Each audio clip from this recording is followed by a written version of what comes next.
Well, we're on the Vaal Classic track on Thursday, the 5th of January, and really looking forward to what's going to happen at the Vaal, because I would suspect that it was a good start to the new year for most of the punters. When we raced there on Tuesday, the Pick 6 paid just in excess of 9,000 Rand. Jan Janse van Vieren had a treble on the card on his birthday.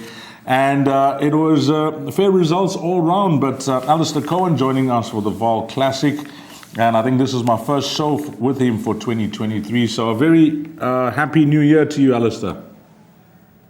Thank you so much, Dees. Happy New Year to you too, and again to all the viewers and everybody else. But yeah, it's been a lovely start to 2023. The jackpots that I tipped, although it was pretty straightforward at the end of it all, the jackpot that I tipped on the show arrived, and nice profit to show at the start of the season. And hopefully we can continue. As for this card at the Vaal on Thursday, I think we start off on shallow waters, and I might get rocky as the meeting goes on. But I'm hoping that I found a few at a reasonable price later on in the meeting that can make the place accumulator that I suggested pay, and obviously looking forward to the Lomaral Kings Plate on Saturday. Are you going to be down there, Dees? No, I won't be down there, Alistair, but wherever I will be, it promises to be one of the race meetings of the year. Yeah, absolutely. I mean, I've already got all the guys in the office here in Dubai to make sure that while we're at Sharjah on Saturday, that we stop and watch the Kings play, because I think it'll be it's always a memorable race. They put up that lovely Roll of Honor in the hallways of Hollywoodbets Kenilworth, and also on the infield boards. And when you think back of all the old Queen's plates that have run, there's always a wonderful story behind them, and I'm sure that 2023 will provide more drama and more memories. Let's get centuries, Alistair. 12:35, 800 meters, and it is a tough start for exotic players, because there's 8 races carded, and there are a lot of first-timers to work our way around. At the time of recording, no scratchings. I'll give you the betting quickly, proudly brought to you by Hollywoodbets. We got an odds-on shot here, 9 to 10, and number 5. Other horses in single figures. Number 2 is at 9 to 2, 6 at 7 to 1, and there is a money mover. I've been giving this early this morning. We get the updates. Virginia Beach, Alistair, first runner for Tony Peter. Welcome, Tony. 9 to 2 into 18 to 10. That's quite an interesting market move. Obviously, Tony Peter now at the helm after his father was champion trainer last season. What's interesting here, Dees, is that there is a line that I can give you between Candace Dawson's runner and Exchange Students, who runs in the next race, and then also number 5, Heirloom, who ran behind Exchange Students. There's absolutely nothing to choose at work between Courageous and Exchange Students. So I'd assume that Courageous, although I know Candace will leave some meat on the bone, she always does, the horse will not come in, guns blazing first time out. If she's good enough, but there will be a lot to come as the runs go by. But if Exchange Student can beat Heirloom, then Courageous can beat Heirloom. But what registers obviously in the back of my mind are these 2 equally well-bred first-timers. Number 8, Virginia Beach, being by Silvano, but out of a very, very successful sprinting mare, Victoria Lavelle, who I think was trained by Justin Snaith, and she's produced a few winners already. And then number 9, White Hills, Roy Magna, pretty much cut from the same cloth as Candace, and that you can expect more to come second time out than first time out. But still, the daughter of Querari out of Far Hills also suggests that there might be something about her. So I think whatever happens, it will be a form line to follow. I must confess, I think one of the first timers will win. As mentioned, all I've got to go on is the work of number 2, Courageous, and the market move of number 8, Virginia Beach. Just note that obviously as a juvenile race and being a first timer, it's not going to take millions to shorten number 8, Virginia Beach, but there is still some interest around. And if Tony's got anything that his father had, I think first time out there, I'd like to make an impression, because all of those horses that went from different yards to Paul, they came out and won first time out. Paul wasn't afraid to get them ready first time out as well. So I'm sure Tony will be thinking along the same lines. I think your first timer will win the first, Dees. Yep, hoping for a dream start to his career, Tony Peter, and the stars could be aligned here if the betting is to be a guide for number 8, Virginia Beach. But Heirloom, the odds-on favorite with the experience, as Alistair mentioned, but he's of the opinion that we'll keep a close eye on all these first-timers. Race number 1, it is a tricky start to the bar pot. All the best when trying to narrow down your selections there in the first. Race number 2, well, this is a maiden juvenile plate. Again, we with the 2-year-olds over 800 meters. I'll give you the horses that are in single figures at the time of recording. Number 1 is at 8-1. We then move along to number 7. That's at 12-10. 8 at 13-10. And they can't split the 2 at the top of the betting boards. Zanovi and Exchange Student, Alistair.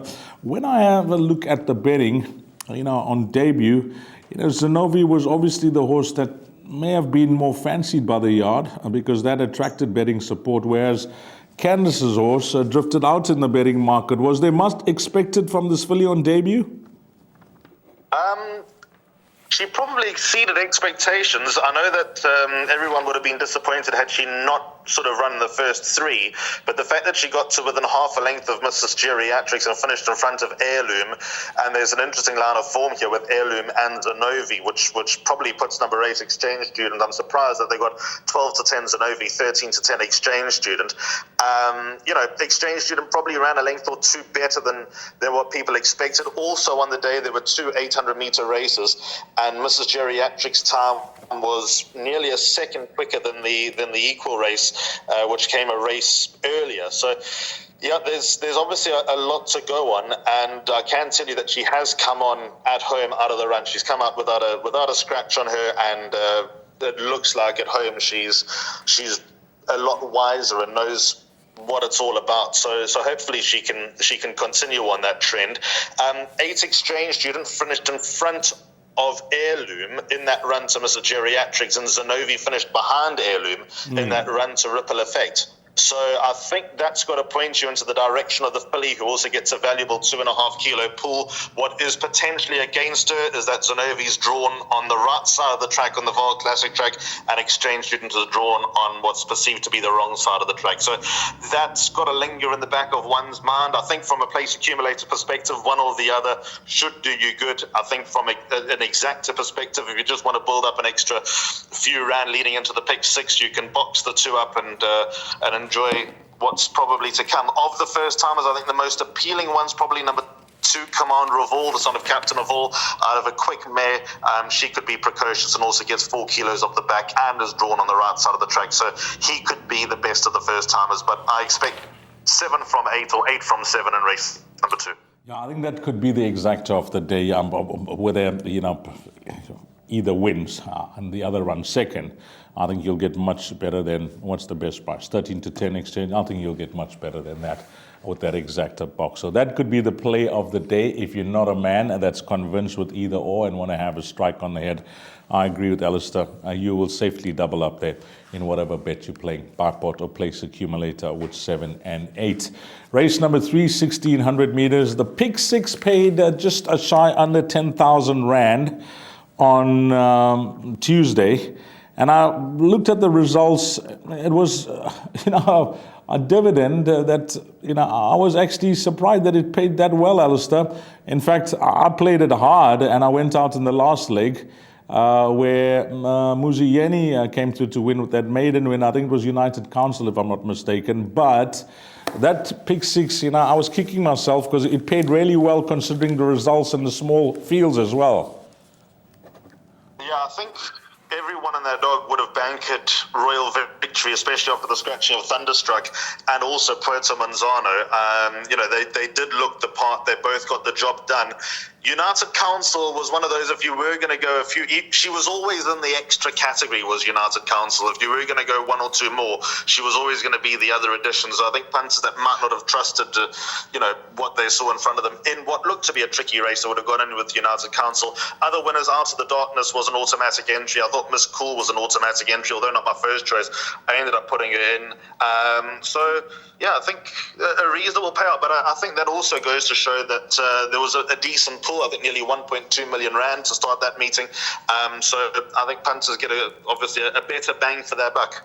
Yeah, I think that was a tremendous payout considering the result on the day. Okay, let's see how this one goes. 1335 over 1600 meters. That's when you need to get your bets on. Now, horses in single figures, proudly brought to you by Hollywoodbets. We have the shortest price favorite on the card here, and that comes up in race number 3, number 4, Bowl First at 5 to 10. It's then a first timer, Florida Hills, number 6 at 9 to 2. And there's just one more runner that's in single figures, Alistair, and that's number 8, Brazilian Storm, which is a 7 to 1 shot. At the top of this preview show, when we first came on, I mentioned what an awesome start to 2023 for the stable, and he couldn't have asked for better on his birthday. Yeah, absolutely. 3 wins for Johanna's birthday, including a very smart first-time winner in the first race in the form of Civil Princess, a filly that everyone's been talking about for the last few months. So at least she delivered, and now she can step forward. And I think you'll win the first leg of the pick 6 Yadis. It's a very, very shallow race as far as the horses with form are concerned. There's nothing that screams ready to win a maiden except for number 4, Bowl First. Keegan DeMello now takes over on the back of 2 promising performances. He runs like this extra distance will suit. And I see Neil Maurice is part of the ownership here with the son of Rabada. So yeah, I think it all points to number 4, Bowl First, not going to get any promotions for being adventurous here. With regard to the first time, number 6, Florida Hills, is a horse that I know of. Son of Silvana, a lovely looking horse. Cost 450,000 the sales, but I know that he's got breathing issues. I see a tongue tie's gone in first time out. And starting off on a miles, also no surprise. The half-brother last year, about 8 months ago, the 2-year-old sale was the highest seller. I think 2.6 million rand for the half-brother, which was consigned by Volker-Bostrift. So, number 6, Florida Hills, if the breathing doesn't come back to bite him, I think there's a touch of ability there. But if the work's been done at home, and if he can sort of hold himself for 1,600 meters, he might just have a bit of class to get close. But also from a pick 6 perspective, all you need if Florida Hills was to win Bowl First, just to be the first race runner home. So I think all in all, despite what I'm saying, number 4, Bowl First, does look a ready-made winner in race number 3. This will carry the majority of the tickets. I think many are going to say, let's go with the market, let's go with the form that we see in black and white, let's go with the improvement, and of course, the extra distance. Number 4, Bowl First, should be a popular choice as an anchor in the pick 6. Race number 4, 1,800 meters. This is a merit-rated 88 handicap, and you need to get your bets on by 14:05. It's over 1,800 meters. Let me give you the betting market. And number 1, Capitaine at 33 to 10. 4, Billy Bowlegs is an 11 to 2 shot. By the way, number 3, Elusive Swan, I missed that out. That's an 8 to 1. 5, Clarkson is 7 to 1. 7, Rulebook, the runner that I like, is at 9 to 2. And then Eye of the Prophet has been supported, Paul Matchett's runner, into 5 to 2. I just want to double check that on what has come through early this morning. Eye of the Prophet, that has shortened into 5 to 2. Is that correct? Yes, it is. That is a betting move. Eye of the Prophet has been shortened from 3 to 1 into 5 to 2. Alistair, when it's 1,800 meters, the source rule book of Alec Lairds keeps me interested. I can't, give you all the confidence in the world, but what I did like was that comeback run, which he may have needed as well. He's obviously a horse that's looking for a bit further than this, but if that last start has brought him on, he could be a factor here. Very tricky race to get to the bottom of your D's. I mean, like any racing punter that sort of do their scribbles and write down numbers that you think have chances. And I had 6 horses in here initially that I thought had winning chances. I had to obviously cut down, so I'm down to 3 in the place accumulator. But obviously, all 6 would go into the pick 6. In order. In no particular order, my PA numbers are 3, 5, and 9, although I think 5 to 2 is particularly short about number 9, Eye of the Prophet, who might just be in the grips of the handicapper and doesn't get Rachel Vinegar this time around. No disrespect to the pilot taking over, but Rachel's 3 from 3 on the horse, so she gets clearly a better tune than anyone else. And then, with those other horses that I had, and I had 1 Captain and 7 Rulebook, and also number 4 Billy Bowlegs were my additional horses. So it's a very tricky race to get to the bottom of, as I mentioned. My first choice here would be number 3 Elusive Swan, a good run in the Heritage Consolation last time out. Bit of an awkward draw, but a lot of back straight to work with. Finished second behind Fateful Day. I know Fateful Day didn't shine on Monday, but that was in a Pinnacle Stake, so I'm willing to forgive Fateful Day for that run. There's a bit of form to work with here because Elusive Swan finished in front of Clarkson. The weight suggests that Elusive Swan should just stay in front of Clarkson, but Clarkson is over a more suitable distance this time around, so I think it'll get close between them. And then number 9, Eye of the Prophet, just because of the form that he's in, only got a £4 penalty for his narrow win over Southern Blaze. It is a step up in class. As mentioned, Rachel Veneker gets the best out of the Sun to give me the green light, or maybe he's just improved full stop, so he's got to go in as well. But the others that you mentioned, 7 Rulebook, clearly got a bit of ability. I still think that 1800 meters might be a little bit too short. I'd like to see him when he goes over 2,400. I think that's when you'll see the best of him, but he's definitely developing into a more than useful horse. Very interested to see how number 4 Billy Bowlegs goes, because Billy Bowlegs finished next to Electric Gold in the Dingons, and Electric Gold nearly won a Group 3 on Monday, so that form looks better and better all the time. Another 3-year-old from the Colt department that looks to have something about him. And then number 1 Captain, I was strong on him last time out. The money was down. He got outrun by Flashy Apache last time out. He's got every chance of going in again. I just had to cut down, and to be fair, I'm hoping to survive this leg of the place accumulator. Yeah, it does look tough. And when we speak about 3-year-olds, even Quintilian Babe, I mean, coming from that form line of a feature last time out, which was a Secretariat, I think that horse, Jimmy Don, well, that looks to be a really nice horse from the Erico Vietnamese stable. So let's see what happens here. Alistair said 6 out of 10 initially. Merit to short it down to 3 out of 10. I think that is a big help. 3, 5, and 9. But the pick 6, if it's more than half the field, guys, use the rule. It is going to be the field there. Race number 5, 1800 meters, 1450. It's jackpot 2. It's a merit rated 73 handicap. And I'll give you the betting. And does it get easier? Well, some may say it does, because we like a horse here. And that could be Sean Terry's run, who's attracted some betting support. That's now 33 to 10 into 5 to 2. We know how well bred this individual is. So let's see what happens. The money is down early. Anti-post, Hollywoodbets, 33 to 10 into 5 to 2. Number 4, Sequoia, 4 to 1. 8 to 1, number 5, Duke of Rain. 6 African Torrents at 9 to 2 shot. And then 2 other horses in single figures. 9 Top Sail, 5 to 1. And 10 Chasing Mavericks, 6 to 1. It's still early days for this well-bred individual, but the fact is, now that he's going over 1800 meters, which could possibly be the distance he is now looking for, 1600 meters plus, there's some good anti-post betting money for him here, Alistair. Celestial City. The question I kept asking myself about number 3, Celestial City, is will he retire with a rating higher or lower than 73? Now, I'm quite emphatic in the opinion that I think he'll retire with a rating far higher than 73, and if that analysis is going to be proven, then he ought to be the horse to beat in this race. I thought that he got sort of undone by a promising progressive horse from the Tyro and Zaki stable last time out.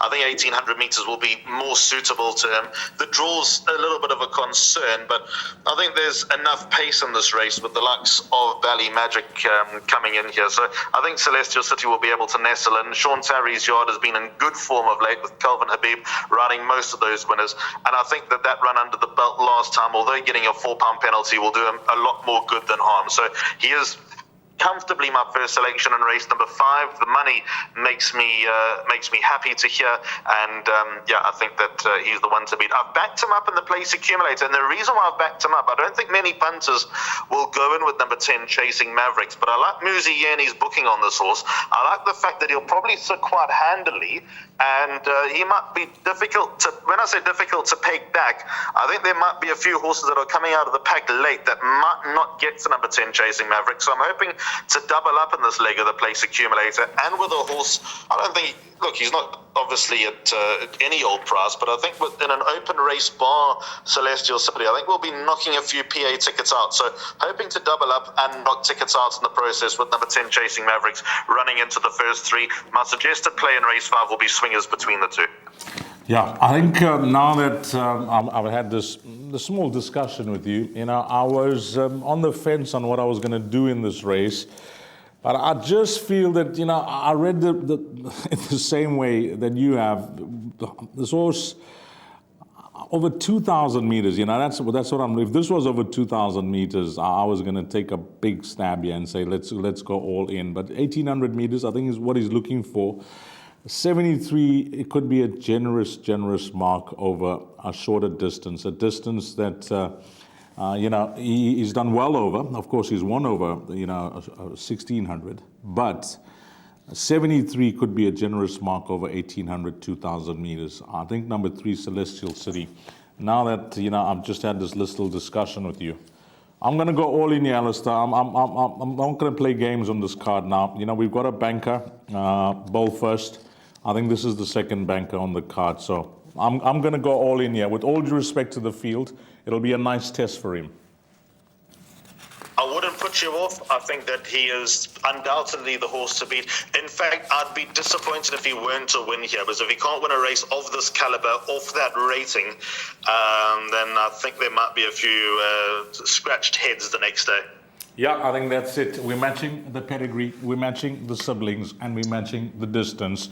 And hopefully this horse can be better than this low rating of 73 over shorter. Let's go all in here. Number 3, Celestial City. I'm convinced. Wow, if that works out, this will be a beautiful discussion that I had at Alistair. Right on. Race number 6, 1,800 meters. 15:20 is the off. And this is an absolute nightmare. I don't know what to make of this race. We need some help here. Let me give you the betting single figures. Number 3, Trump My Queen, 9-2. 4 on Park at 7-1. 5, Vermes Tiara, 9-2. We then move along to 7, Stunning Kitten at 4-1. 10 is a 6-1 shot, and we have one more that's in single figures. Yeah, it is. Luchelle Kruger's run at number 12. Time for that at 11-2. All the best to you, Alistair. Hopefully you can try and help the guys narrow it down. But with the 2 bankers, Bowl First and Celestial City, I'll go the field here. What price is number 11 Super Secret here, Dees? 20-1. 20-1. I'm having a few each way on number 11 Super Secrets. The Undersocibo rides for Fabian Habib. Let's start with my first selection, though, who's number 3, Trump My Queen, trading at a price of 9-2. Bit of an awkward draw. Gavin van Zyle's string is doing nicely away from KZN, ironically, and Raymond Danielson takes a ride. The blinkers come off. Don't know if that's a help or not. I'm not overly bullish about number 3, Trump My Queen, but she's been hinting that her win is just around the corner. I like the performances she's put together on the half-alt, and I think she's just about ready. She's a filly that I think has promised a lot more than what she's delivered. She's probably just a filly who needs a little bit of confidence, and maybe Raymond Danielson can give that to her. And maybe without the blinkers, you could see a little bit more from her. Ratings come down again to a mark of 70. The form lines are working out well enough. She's my first choice, but I would not go broke with her. Now, the reason I like number 11, Super Secret here, there's quite a lot of collateral form from the run on the 8th of December, and that was when Super Secret showed a return to form. Her ratings remain off a 66, but I think the catalyst to some sort of improvement for her was going 1,800 meters last time out, and she was left with a little bit too much to do, but she was the best finisher in the race. She produced the fastest 400 meters to finish. I think if she's ridden a little bit more positively this time around, with Summerland in the race, the owner companion, there's probably going to be a pace to aim at. I think number 11, Super Secret, will turn it around with the horses that were around her. I think she'll finish in front of all those that she met on the 8th of December. And also Fabian Habib hit form last week with 3 winners in a row on the card. So there's a little bit more confidence coming your way. I think the apprentice allowance is going to help. 11 Super Secret is the one that I'm most interested in race number 6. She's my each-way play, and she's going to be back up to number 3, Trump My Queen. The only other horse I put into the place accumulator is number 6, Summerland, only because I'm a tragic Summerland supporter, and she always goes into my place accumulators, pick 6s and all my exotics. So I'll kick myself if she were to win and I wasn't involved in her. But tricky race, most interesting horse for me, number 11 Super Secret, a good each-way play in the 6th. Well, these Nassif boys, they're not shy. They're not shy to get on, and you'll see this horse shorten. But this show is recorded earlier, and you may be watching it a day earlier. You could get ahead of the queue here at 20-1 before the massive boys climb in. 11, Super Secret. Good. I hope that I haven't given away the game, because they're the type that'll say, right, not today, and then No. Well, let's see what happens. Number 10, Super Secret, 20-1 at the time of recording. And we'll see if that some more shortens on race day. Well, it certainly will with Alistair's comments, but we'll see what price to. Race 7, 1,800 meters, fillies and mares, 89 divided handicap. In the 7th race, time of recording, there are no scratchings. Now I'll give you the betting, the ones that are in single figures, and numbers 1 and 2, well, they are not. We then move along to number 4, Sudden Songs, an 8-1 shot. Now number 5, none other, is a 17-10 in the betting market at the time of recording, and I can tell you, well clear of the balance, because the next best is number 8, Strange Magic, at 11-2. There is a form update for number 9, Gimme a Light, who attracted a lot of betting support on Tuesday and ran 3rd, but was well beaten behind United Council, some 7 lengths. I don't know if this filly will run or not. It all depends on how she's taken her race, and of course if the stable elect to run her again, because she was supported on Tuesday. And keep an eye on scratchings here with number 9, Gimme a Light. But at this stage of the game, Alistair, none other who had a fairly decent juvenile campaign, considering where Lucky placed her, especially towards the latter or the end of the season, traveling her down to KZN as well. She is a filly who's obviously shown them the potential, and she's certainly, shown it at the racetrack as well. She may just be a filly that's got more to come as a 3-year-old, Alistair, because her runs this season haven't been the worst against some very useful company as well. And the step up to this distance, I think, it is key to the chances of this Daughter of Flower Alley. I've always thought there's something about her, Dees, and the 2-year-old campaign was solid, but without being spectacular. But since turning 3, she looks like she's on the right track to develop into certainly I know she's run second at group level already, but she's probably got sort of a group 3 listed in her, and with a bit of luck and a bit.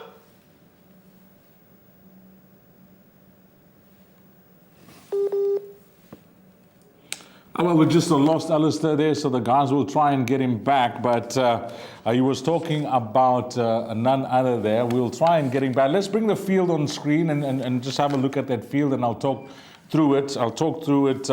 Of course, number 1 is Eternal Life. Number 2 is Admire Me.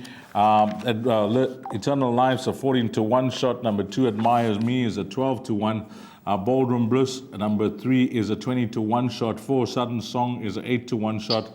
None other, as I mentioned, is 17-10. 6, Sister Light, at 14-1, as the guys are trying to get Alistair back. Are you back with us, Ali? I'm back. Sorry, Dees. No problem. It's all hit and miss, but we're more hits than miss this morning. Well, number 7, I was just saying, is King Judy at 6-1.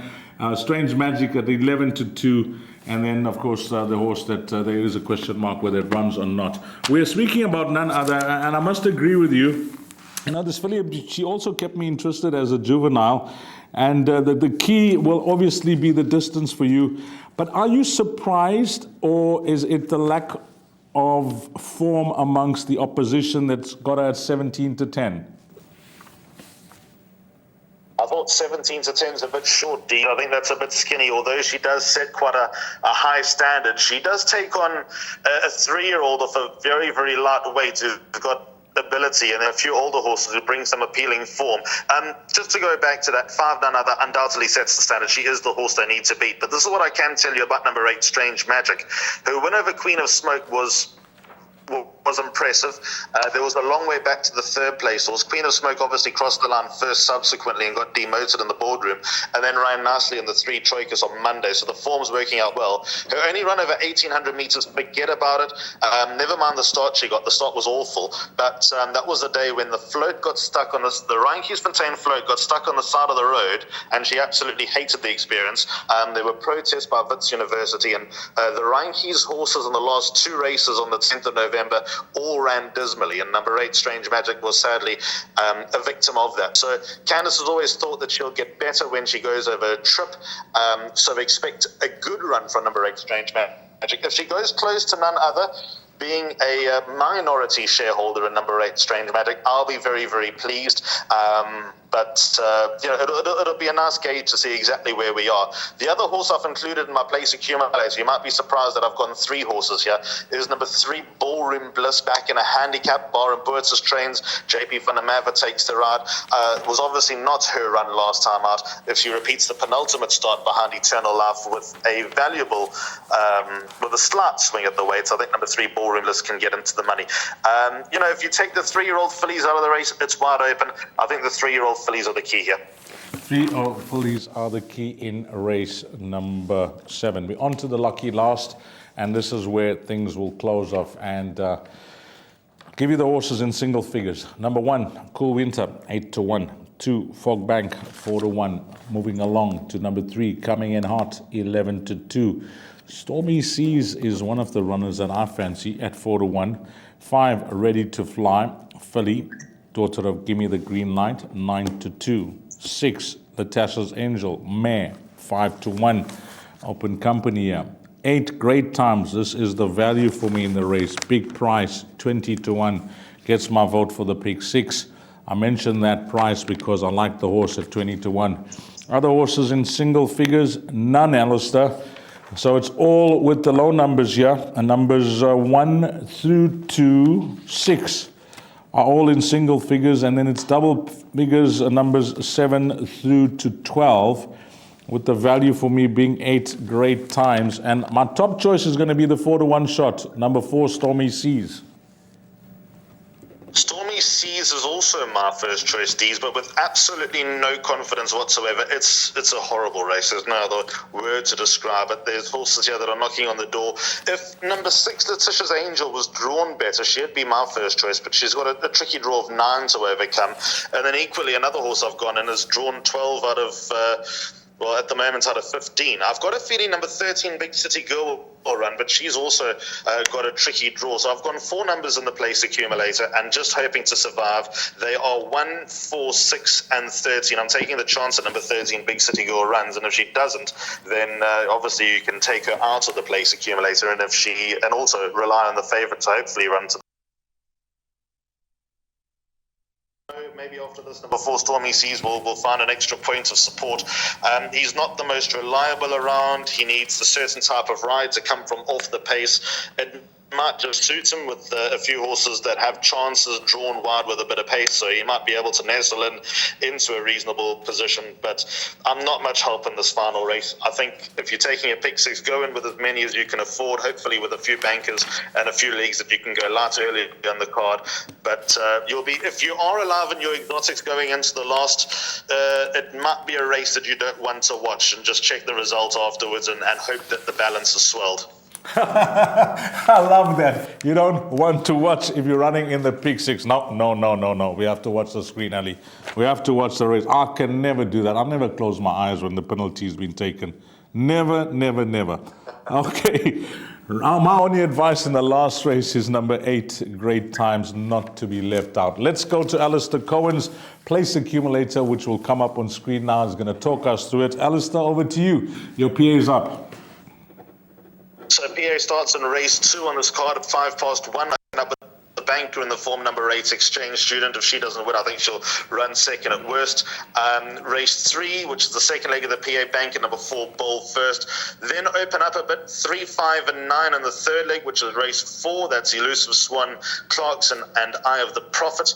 Race 5, I've gone with 2 horses. Very confident about number 3, Celestial City, winning the race, but I'm hoping to double up here and knock a few tickets out. I think 4, Sequoia, will get a few tickets. I think 9, Top Sail, will hold a few tickets as well. 6, African Torrent, will also hold a few tickets. So, who runs second and third, I don't really mind, but I'm hoping that, obviously by virtue, by default, some of those horses will miss out. So I think number 10, Chasing Mavericks, can run into the first 3, double up and knock a few tickets out. Then in the 6th race, which is leg 5, I've gone with 3, Trap My Queen, 6, Summerland, and my outsider on the card, number 11, Super Secret. Race 7, the penultimate race on the card, 3, Ballroom Bliss, 5, None Other, who is the one to beat, and number 8, Strange Magic. And the final race on the card, race 8, I've gone with the reserve in there just as a bit of a backup, because I think if she gets a run, she can run large. 1, Cool Winter, 4, Stormy Seas, 6, Letitia's Angel, and number 13, Big City Girl. Okay, and I think in closing, Alistair, this is the last show that I'll do with you before the weekend. And of course, the horse is 6 from 6. We know how good he is. We know what he's shown amongst his generation and older horses as well. But Alistair, I'd just like to pose a question to you, and you'd have an opinion on this, I'm certain of that. We got Jet Dark that's going for 3 on the bounce in this race. Of course, we know the renaming of the race now is the King's Plate, but he's going for 3 in a row.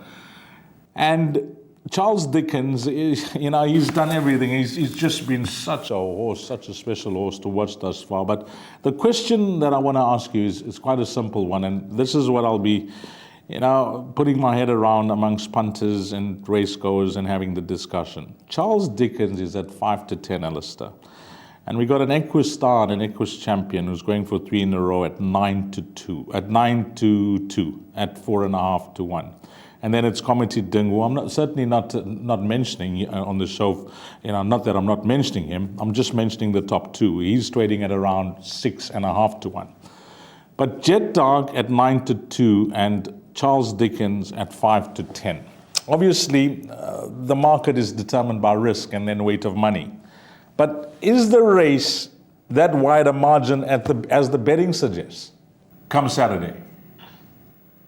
Dees, I think it is. I know that you're looking for me to say no, but I think it is. And the reason, and my reasoning for that is actually not Charles Dickens. My reasoning for that is Jet Dark, because Jet Dark missed his prep run. I know that Justin Staith has gone on record as saying that he's spot on, everything is where he needs it to be.